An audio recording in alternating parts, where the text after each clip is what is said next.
These videos are getting more popular now. These videos where it shows like somebody's helping the poor people, giving them $100 or $1,000, and they video them say, "Oh wow, thank you," all that. I never liked that stuff. I didn't like it. I didn't really explore why. I just knew I didn't like it. But then I don't know. Recently, I was like, looking like, why don't you? Why is that a turnoff? And it felt like it's like exploit. They're like exploiting the people. It's like I'm gonna play off these people's emotions by giving them, you know, some money. Then I'm gonna video it for my own selfish gains. And there I am, happy. The the good American is helping the poor people, in, you know, in Philippines or India, wherever. The video I saw was in Philippines, but period though. It's like I was going to say two things, but first, okay, so he bought a hamburger for $1, and then he said, "Wow, it's such a good hamburger. I'm going to give you $100." She says, "Oh wow," and then the family came. He had to make sure you know, you got to get everybody saying, "Oh wow," and the mom, "Oh, thank you," and the dad, and the brother. So, it's cool to help people, but like you can give her like you can say, "Look, come here. I just want to talk to you for a second. Just come here. Okay, here. Look, I just wanted to give you this to you. I feel good doing that." Okay, and then run away before anybody else, before she tells anybody. Then you can feel the difference too. You can feel the difference. It's almost like, doesn't it say that somewhere in the Bible? Like, don't pray like in front of everybody or something. I'm paraphrasing big time, but you can apply any good deeds like that. When you do something anonymous, you get to keep the spiritual juice. If I'm doing it and I'm broadcasting it, uh, it changes. It's like I don't keep. In fact, it transforms. It's like alchemy. It goes back in. It goes back to ego. Actually, that's what it's like. So, what I want to say here? So they do that the same thing in the spiritual realm too. The ego, man, it works in all like yeah. You can't. There's no safe ground. It's gonna find a way of expression because it expresses through the consciousness. There's no safe thing you can do that can be free ego. Anything you do can be infused with ego. So then you have the spiritual people who perfect their laughing yoga art and then make videos and expect people, oh God, that's a laughing Buddha. He's in such ecstasy. It's one example. Or I've shared before, broadcasting your enlightenment. And I'm a big proponent of like watching, you can say, the real masters or reading them, because a lot of them, they're not alive, or they didn't have videos, you know. I mean, there's many, Yogananda and Sri Yukteswar, Lahiri Mahashai, Ram Krishna, Ramana Maharshi, Nazar Papaji. I like Muji. Um, look at them though. Can you see Papaji or Yogananda doing like broadcasting their awakening? Or can you see them uh, giving money to somebody and then having everybody like watch them and then put it on the internet? Can you tell energetically and vibrationally when you watch something if it's really authentic or not? Can you tell if it's mixed with ego? That's important. Once you can tell that in your own self, then you can just see it. It's like easy. You can tell. But God uses everything for the highest good, though. These people that get the money, like they're happy. Like they get the benefit. Their motives are pure. They didn't manipulate to get the money. No, they just received the money. Some, you know, YouTuber wants to give him money to make himself look good. That's fine. Like, thank you for the money. it's it's it's not the situation. It's the motives. The motives behind what we're doing, what we're sharing, etc. It's all about the motives. Once you get addicted to or once once you taste, I said it backwards. Once you taste more deep the fruits of humility, you get addicted to it. That's good. Yeah, that's a healthy addiction. You can be addicted to that forever. It's great. And then you can't this desire to want to be special and to want to be seen and recognized, it can't really be there because it exists on a lower vibrational reality. I'm not trying to sound, you know, I don't know how else to say it, but it's like humility has a certain vibration, and then when you're doing things from ego, that has a certain vibration. You now have the living wisdom that you can taste the difference between the two, and so obviously you pick the higher. You don't even choose it. It's just like this. That's what it is. Like it's like if you see a bear trap there, you don't choose to not walk in it. You just you don't walk in it. It's like, yeah, it's like that. You don't want to feel special. That gets burnt out.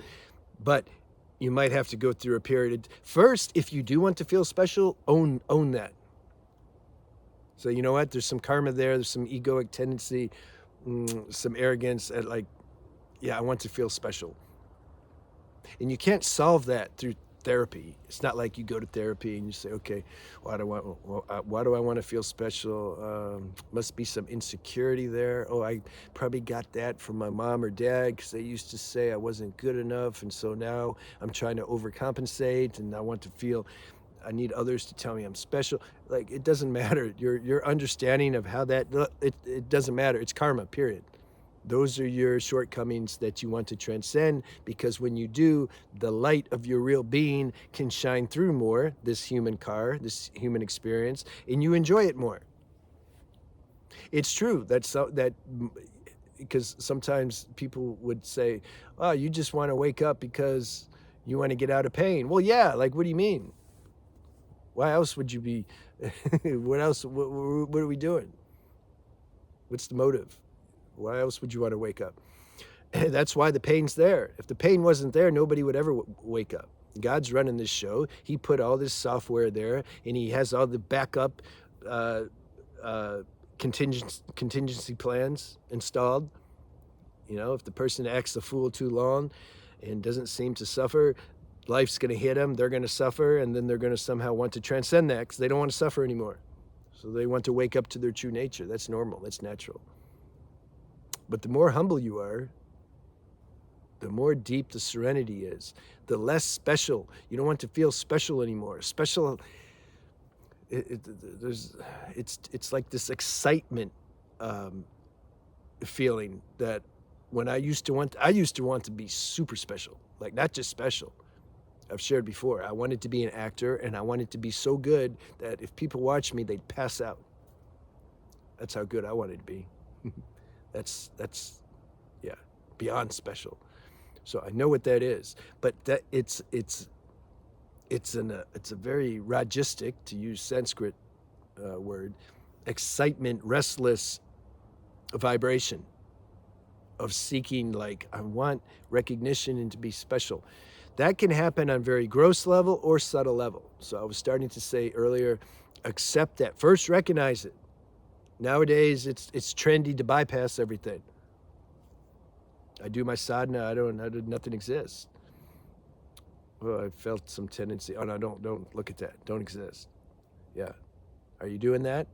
I was having a conversation with the girl, and she was. It was a good one. She's actually my physical therapist in Ecuador. She was asking about. We were talking. The subject was about how much do you look at trauma and take steps to transcend it versus how much you just realize you're not that. You see, it it's balance, because most people are on one or the other extreme.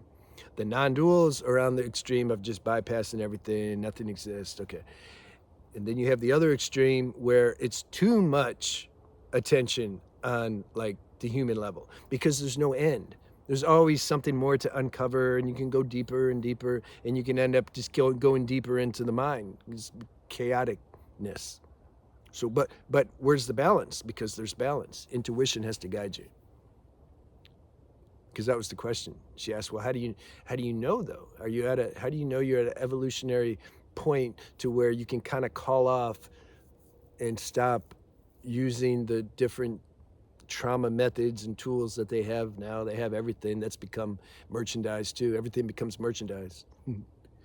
How do you know though? Like, is it time to stop the rebirthing and the past life regressionists and the psychotherapy and blah, blah, blah? Like, how do you know? I said, just try it and see. Just call all that off, because like if someone's been doing that for a while, okay, you've done it for a while, now just stop doing it. Stop doing it. Focus more on your spiritual practice of this inner looking, not looking with the mind, inner realization that there's a presence, there's something here that's not human. There's something here that's going to survive the death of the body. You can just feel it. It's intangible, but yet tangible. Just focus on that. Stop the trauma work and just see how it feels. Do you feel more relaxed? Is your mind more quiet now that you're not trying to solve, all these emotional blocks and mental blocks? Does it feel good? Experiment and see. We have to experiment. This is how we get living wisdom. What's the word? The person that learns through experience. I know the word, but I forgot it. Empiricist.